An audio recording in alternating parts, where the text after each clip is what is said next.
പിതാവിൻ്റെയും പുത്രൻ്റെയും പരിശുദ്ധാത്മാവിൻ്റെയും നാമത്തിൽ ആമേൻ. പ്രിയപ്പെട്ടവരെ, ജൂൺ 19 വ്യാഴാഴ്ച നമുക്ക് പ്രാർത്ഥിക്കാം. അമ്മേ പരിശുദ്ധമ്മേ, അമ്മേ പരിശുദ്ധമ്മേ, ദൈവമാതാവേ, കൃപാസനത്തിലൂടെ ഞങ്ങളുടെ ദേശത്ത് അമ്മ മധ്യസ്ഥം തേടി തന്ന എല്ലാ അനുഗ്രഹങ്ങൾക്കും കൃപകൾക്കും ഞങ്ങളിപ്പോൾ ഹൃദയം നിറഞ്ഞ നന്ദി പറയുന്നു. അമ്മേ പരിശുദ്ധമ്മേ, ദൈവമാതാവേ, 2004 ഡിസംബർ 7-ാം തീയതി ഉച്ചകഴിഞ്ഞ് 2:30 കൃപാസനത്തിൽ സംഭവിച്ച അമ്മയുടെ പ്രത്യക്ഷപ്പെടലിനെ കുറിച്ച് തിരുസഭയ്ക്ക് സമർപ്പിച്ചിരിക്കുന്ന പഠനരേഖകളുടെ മേൽ സഭാത്മകമായ പഠനം ആരംഭിക്കുവാൻ ഞങ്ങൾ പ്രാർത്ഥിക്കുന്നു. അമ്മേ പരിശുദ്ധമ്മേ, ഭൂസ്വർലോകങ്ങളുടെ രാജ്ഞിയായ അങ്ങേയ്ക്ക് ഭൗമസംരക്ഷണത്തിനായി പ്രപഞ്ചപ്രകൃതിയെ തന്നെ തിരുസഭ പ്രതിഷ്ഠിക്കുവാൻ ഈ പ്രത്യക്ഷീകരണം വഴി ഇടയാക്കണമേ.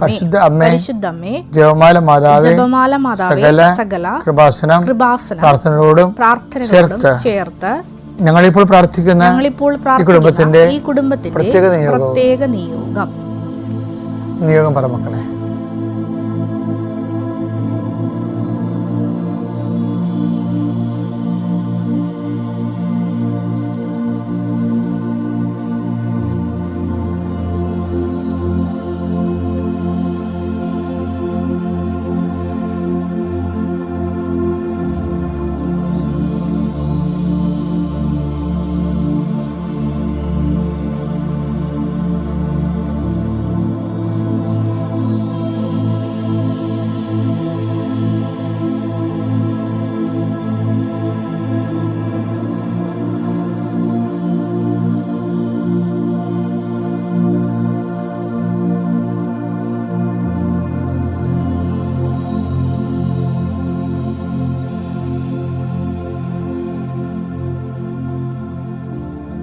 അമ്മയുടെ പ്രത്യക്ഷീകരണത്തിന്റെ ഈ അനുഗ്രഹവേള ഞങ്ങൾക്ക് സാധിച്ചു തരുവാൻ വിശ്വാസ പ്രമാണം.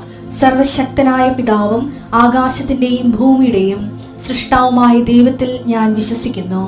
അവിടുത്തെ ഏകപുത്രനും ഞങ്ങളുടെ കർത്താവുമായ ഈശോമിശിഹായിലും ഞാൻ വിശ്വസിക്കുന്നു. ഈ പുത്രൻ പരിശുദ്ധാത്മാവിനാൽ ഗർഭസ്ഥനായി കന്യകാമറിയത്തിൽ നിന്ന് പിറന്ന് പൊന്തിയോസ് പീലാത്തോസിന്റെ കാലത്ത് പീഡകൾ സഹിച്ച് കുരിശിൽ തറയ്ക്കപ്പെട്ട് മരിച്ച് അടക്കപ്പെട്ട് പാതാളങ്ങളിൽ ഇറങ്ങി മരിച്ചവരുടെ ഇടയിൽ നിന്ന് 3-ാം നാൾ ഉയർത്ത് സ്വർഗത്തിലേക്ക് എഴുന്നള്ളി സർവശക്തിയുള്ള പിതാവായ ദൈവത്തിന്റെ വലതുഭാഗത്തിരിക്കുന്നു. അവിടെ നിന്ന് ജീവിക്കുന്നവരെയും മരിച്ചവരെയും വിധിക്കുവാൻ വരുമെന്നും ഞാൻ വിശ്വസിക്കുന്നു. പരിശുദ്ധാത്മാവിലും ഞാൻ വിശ്വസിക്കുന്നു. വിശുദ്ധ കത്തോലിക്കാ സഭയിലും പുണ്യവാന്മാരുടെ ഐക്യത്തിലും പാപങ്ങളുടെ മോചനത്തിലും ശരീരത്തിന്റെ ഉയർപ്പിലും നിത്യമായ ജീവിതത്തിലും ഞാൻ വിശ്വസിക്കുന്നു. ആമേൻ. സുഖസ്ഥനായ ഞങ്ങളുടെ പിതാവേ, അങ്ങയുടെ നാമം പൂജിതമാകണമേ. അങ്ങയുടെ രാജ്യം വരണമേ. അങ്ങയുടെ തിരുമനസ് സ്വർഗത്തിലെ പോലെ ഭൂമിയിലും ആകണമേ. അന്നു വേണ്ടുന്ന ആഹാരം ഇന്ന് ഞങ്ങൾക്ക് തരണമേ. ഞങ്ങളോട് തെറ്റ് ചെയ്യുന്നവരോട് ഞങ്ങൾ ക്ഷമിക്കുന്നത് പോലെ ഞങ്ങളുടെ തെറ്റുകൾ ഞങ്ങളോടും ക്ഷമിക്കണമേ. ഞങ്ങളെ പ്രലോഭനത്തിൽ ഉൾപ്പെടുത്തരുതേ, തിന്മയിൽ ഞങ്ങൾ രക്ഷിക്കണമേ. ആമേൻ. നന്മ നിറഞ്ഞ മറിയമേ, സ്വസ്തി, കർത്താവ് അങ്ങയുടെ കൂടെ സ്ത്രീകളിൽ അങ്ങ് അനുഗ്രഹിക്കപ്പെട്ടവളാകുന്നു. അങ്ങയുടെ ഉദരത്തിൻ ഫലമായി ഈശോ അനുഗ്രഹിക്കപ്പെട്ടവനാകുന്നു. പരിശുദ്ധ മറിയമേ, തമ്പുരാന്റെ അമ്മേ, പാപികളായ ഞങ്ങൾക്ക് വേണ്ടി ഇപ്പോഴും ഞങ്ങളുടെ മരണസമയത്തും തമ്പുരാനോട് അപേക്ഷിക്കണമേ. ആമേൻ. കർത്താവേ, നിന്റെ ഉന്നതമായ നാമത്തിന് സ്വസ്ഥം ചെയ്യുന്ന കർത്താവേ, പലതരത്തിലുള്ള കടൽക്ഷോഭങ്ങളിലെ ജനങ്ങൾ വീട് വിട്ട് അന്യദേശങ്ങളിൽ പോയി താമസിക്കണ ചെയ്യേ.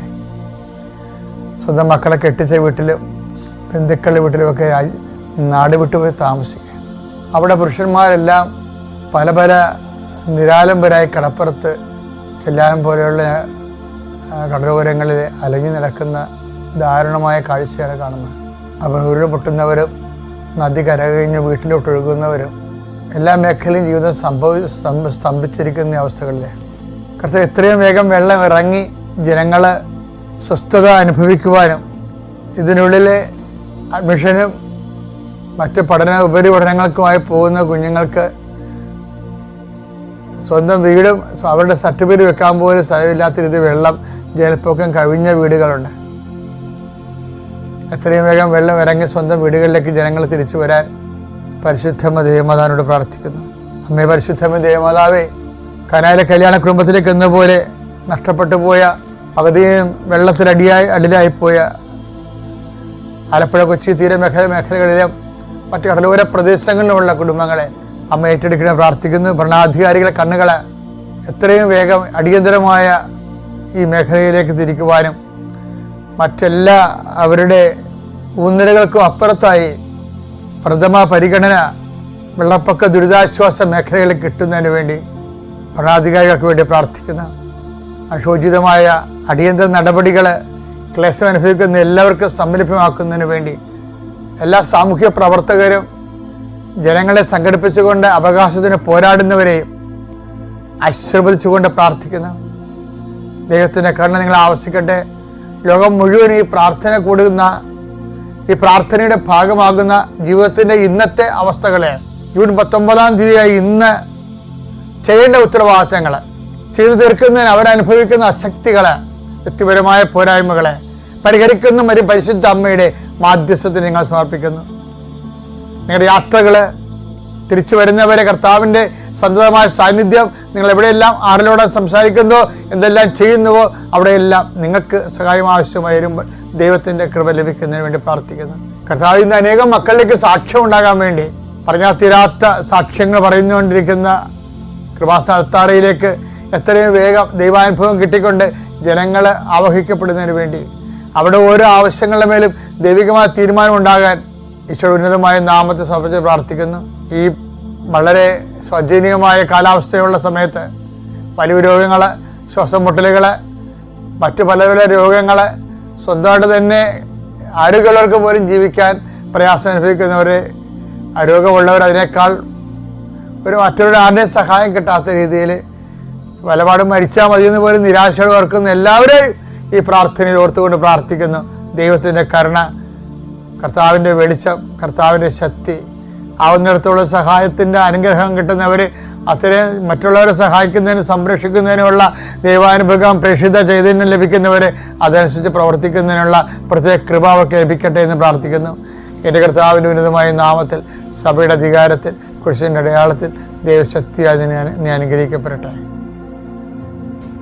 എൻ്റെ പ്രിയപ്പെട്ടവരെ, ആധ്യാത്മിക മേഖലകളിലെ ഞങ്ങളെപ്പോലെയുള്ള സുവിശേഷ പ്രവർത്തകരും അഭിമുഖീകരിക്കുന്ന ഒരു ആത്മീയ പ്രതിസന്ധി എന്ന് പറയുന്നത്, ഓരോ മനുഷ്യനും അവൻ്റെ ഭൗതിക വളർച്ചയുടെ വയസ്സ് അനുസരിച്ച് കൊണ്ട് വിശ്വാസ വളർച്ച വർദ്ധിക്കുന്നില്ല എന്നുള്ളതാണ്. അതിൻ്റെ കാര്യം വെച്ച് കഴിഞ്ഞാൽ ഈശോ പറഞ്ഞില്ലേ, ഒരു ദിവസം വരും, ആ ദിവസം നിങ്ങൾ എന്നോടൊന്നും ചോദിക്കത്തില്ലെന്ന്. ഞാൻ എപ്പോഴും സ്വപ്നം കാണുന്ന ഒരു ദിവസമാണത്. അതായത് ജീവിത ആവശ്യങ്ങൾക്ക് 0 റെഫറൻസ് കൊടുത്തുകൊണ്ട് കർത്താവിന് വേണ്ടി തന്നെ കർത്താവിൻ്റെ തിരുസന്നിധിയിൽ ദൈവസ്നേഹത്തിൻ്റെ മണിക്കൂറുകൾ ചെലവഴിച്ചുകൊണ്ട് ജീവിക്കാൻ, എന്നിട്ട് സഹനത്തെ അതിൻ്റെ അടിസ്ഥാനത്തിൽ പ്രതിരോധിക്കുവാനും സമീപിക്കുവാനും അതിജീവിക്കുവാനും അങ്ങനൊരു സാധ്യതയുണ്ട്. കാര്യം ഞാനിതൊക്കെ ഇപ്പോൾ സംസാരിക്കുമ്പോൾ നിങ്ങൾ തന്നെ പറയും, അച്ഛൻ എന്ത് മനുഷ്യന് മനസ്സിലാകാത്ത കാര്യം സംസാരിക്കണം. അങ്ങനെയല്ല.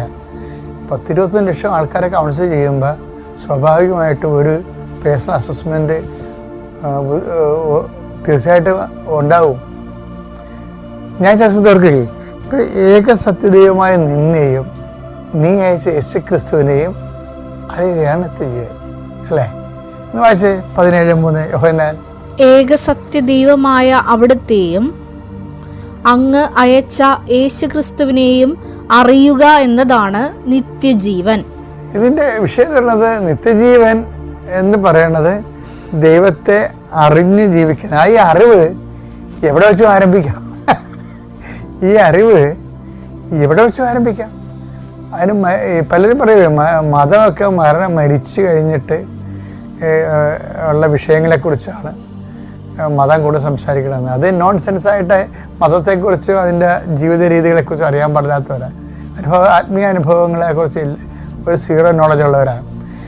ഏകസത്യമായി നീ യേശുക്രിസ്തുവിനെ അറിയുകയാണ് എത്തിയെന്ന് പറയുമ്പോൾ, ഈ യേശുക്രിസ്തുവിനെ അറിയുക, പിതാവിനെ അറിയുക എന്ന് വെച്ച് കഴിഞ്ഞാൽ അത് ഏത് സമയത്തും ഭൂമിയിലെ ദൈവജ്ഞാനത്തോടെ, ദൈവസ്നേഹത്തോടെ, ദൈവാനുഭവത്തോടെ ജീവിക്കുന്ന ഓരോരുത്തർക്കും നിത്യജീവനിലാണ് അവർ.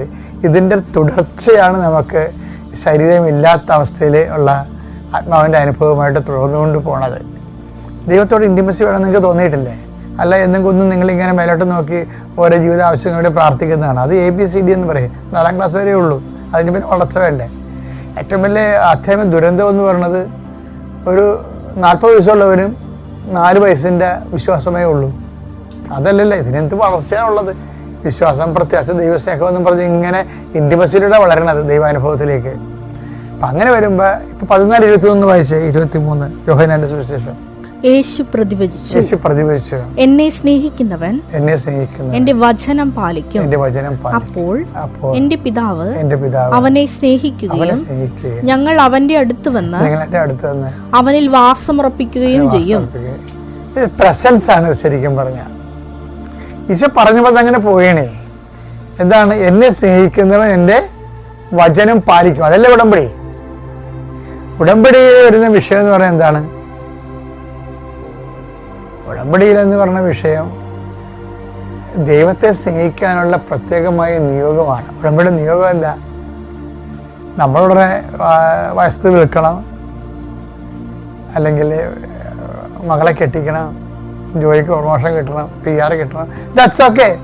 അതെല്ലാം വിഷയബന്ധിയാണ്. ശരിക്കും വിഷയബന്ധി എന്ന് ഒരു ടൈം കഴിയുമ്പോൾ ക്രൊണോളജിക്കൽ ഗ്രോത്ത് അനുസരിച്ച് വ്യക്തിബന്ധിയിലേക്ക് നമ്മൾ വളരണം. അതിനാണ് ഉടമ്പടി പുതുക്കണ ആൾക്കാർ.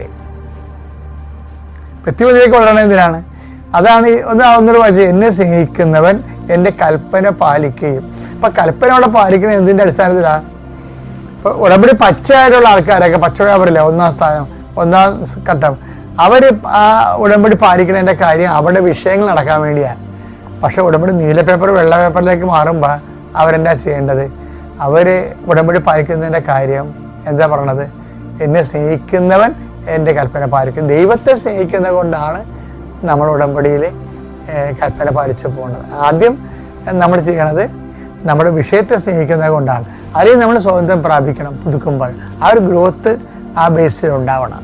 അപ്പം ദൈവത്തെ സ്നേഹിക്കാൻ വേണ്ടിയാണ്, അവൻ പറയണ പോലെ ചെയ്തുകൊണ്ട് ജീവിക്കാൻ വേണ്ടിയാണ് ഉടമ്പടി എടുത്തിരിക്കുന്നത് നമ്മൾ. അപ്പം എൻ്റെ പേര് ഞങ്ങൾ വന്ന് അവരിൽ വാസം ഉറപ്പിക്കും. അതാണ് പ്രസൻസ്. ഉടമ്പടിയിൽ ഒത്തിരി പേര് മഴവില്ല് കണ്ടു, സഞ്ചാരി മാതാവാണ്, മാതാവ് ദർശനത്തിൽ വന്നു, സ്വപ്നത്തിൽ വന്നു, സ്വപ്ന ദർശനം ഉണ്ടായി. ഇങ്ങനെ ഓരോരോ ദൈവത്തിൻ്റെ പ്രസൻസിനെ കുറിച്ചാണ് പറയണത്, സുഗന്ധാഭിഷേകം ഉൾപ്പെടെ. അതിൻ്റെ കാര്യം എന്താണ്? ഉടമ്പടി പക്വതയിലേക്ക് വരുന്നതനുസരിച്ചുകൊണ്ട് പ്രസൻസ് കൂടിക്കൂടി വരും. അങ്ങനെ ആ ഒരു ലെവലിലുള്ള ദൈവാനുഭവത്തിലേക്ക് വരാൻ വേണ്ടി നമ്മൾ ജീവിതത്തെ ക്രമീകരിക്കണമെന്നാണ് എൻ്റെ ഒരു അപേക്ഷ. Thank you.